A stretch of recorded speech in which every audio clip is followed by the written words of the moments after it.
Good afternoon students. प्रश्नावली 1.4 भाग 5 का पहला प्रश्न। उत्तरोत्तर आवर्धन करके संख्या रेखा पर 3.765 को देखिए।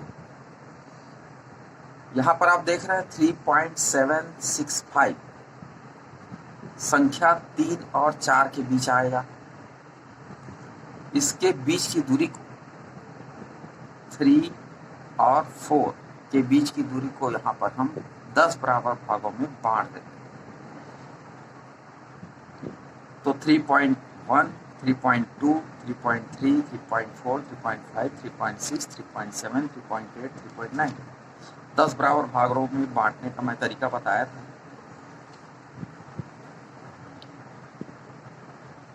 पहले भी हम इसका अध्ययन कर चुके हैं, तो बहुत ही आसानी से आप इसे 10 बराबर भाग में बांट सकते हैं।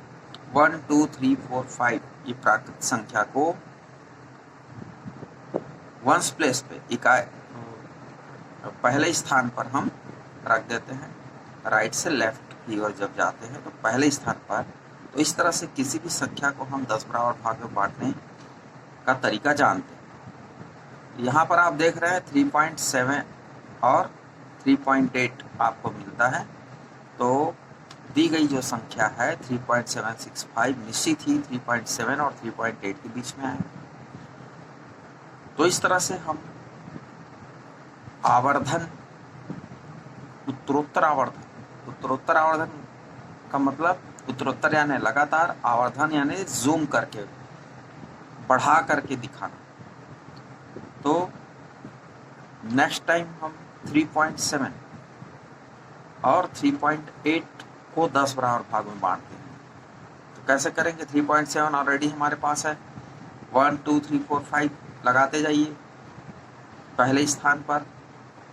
तो 3.71, 3.72, 3.73 इस तरह से आप इसको 10 बराबर भाग में बांट सकते हैं।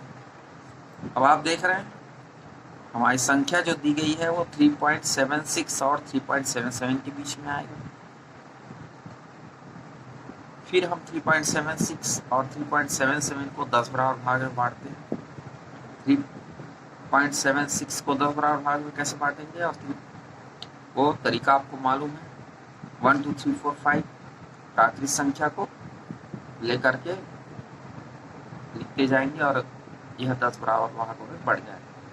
तो 3.761, 3.762, 3.763 इस तरह से 3.765 जो दिया गया संख्या है, इसको हम आवर्धक लेंस की माध्यम से इसमें दिखाया गया है। ये 3.765 को आप उत्तरोत्तर आवर्धन करके अपनी कॉपी में दिखा सकते हैं। अब दूसरा प्रश्न इसमें आता है कि 4 दशमलव स्थानों तक संख्या रेखा पर 4.26 को देखिए। 4.26 बार दिया हुआ है एक्चुअल में, इसे हम 4 दशमलव स्थान तक कैसे लिख सकते हैं? 4.2626 4.2626 ध्यान से देखेंगे तो आपको पता चलेगा यह 4 और 5 के बीच में आएगा। 4 और 5 को हम 10 बराबर भाग में बांटते हैं। अब दी गई संख्या 4.2 मिलेगा उसमें, और 4.3, 4.2 और 4.3 के बीच में स्थित है। इसको फिर बराबर 10 भाग में बांटेंगे। डिवीजन करने पर हमको पता चलता है कि दी गई संख्या 4.26 और 4.27 के बीच में स्थित है। इसके बीच की संख्या को फिर 10 बराबर भागों में विभाजित करेंगे और हम देखते हैं कि दी गई संख्या 4.262 और 4.263 के बीच में स्थित है। इसे पुनः 10 बराबर भाग में विभाजित करेंगे तो इस तरह हमें आवर्धक लेंस के माध्यम से दिखाया गया है 4.2626 संख्या रेखा पर प्राप्त है, जैसे कि चित्र में दिखाया गया। इस तरह से आवर्धक लेंस का चित्र बना करके इसमें दिखाया। 4 से 5, इसको हम 10 बराबर भाग में बांट दिए। फिर देखते हैं, पता चलता है 4.2 और 4.3, इसको 10 बराबर भाग में बांटा, 4.26 मिलता है और 4.27, फिर इसको 10 बराबर भाग में बांटते हैं तो 4.262 और 4.263 को 10 बराबर भाग में बांटा।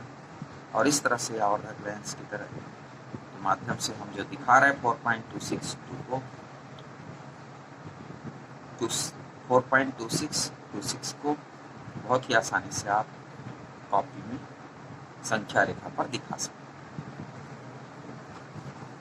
अब प्रश्नावली 1.5 पढ़ने से पहले हम कुछ सरल समीकरणों को अध्ययन करेंगे। वर्गमूल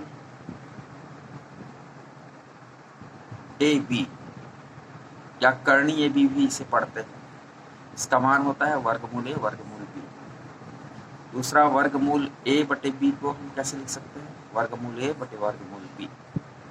इन सर्व समीकरणों को आपको याद भी करना है।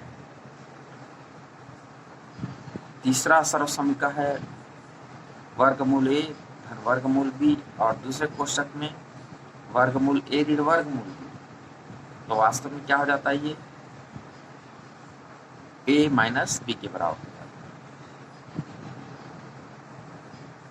तो इसी तरह आप चौथा सर्व समीकरण देखेंगे, ए धन वर्गमूल बी ए ऋण वर्गमूल बी, एक में धन है एक में ऋण है। तो क्या हो जाएगा, पहले संख्या का वर्ग माइनस दूसरे संख्या का वर्ग। वर्गमूल बी का वर्ग आपको मालूम है बी के बराबर, जैसे कि यहाँ पे दिखाया गया है वर्गमूल ए गुणित वर्गमूल ए, उसी संख्या को वर्गमूल के रूप में है और 2 बार गुणा हो रहा है तो उसका मान वह संख्या आ जाती है। अपरिमेय संख्या को बताया जा चुका है, फिर भी हम यहाँ पर रिवाइज करेंगे। कोई संख्या अपरिमेय होती है यदि पहला कर्णी के अंदर हो और अभाज्य, वर्गमूल के अंदर हो और अभाज्य, जैसे वर्गमूल 3, वर्गमूल 5 आदि। दूसरा दशमलव प्रसार उसका अशांत अनावर्ती, जैसे कि 0.3567 और आगे अलग अलग संख्याएं आते जाएंगे। इसमें भी आप देख सकते हैं कि 0.30, 3003, 0003, इस तरह से अशांत अनावर्ती अगर दशमलव प्रसार है तो उसे भी हम अपरिमेय संख्या के रूप में जानते हैं।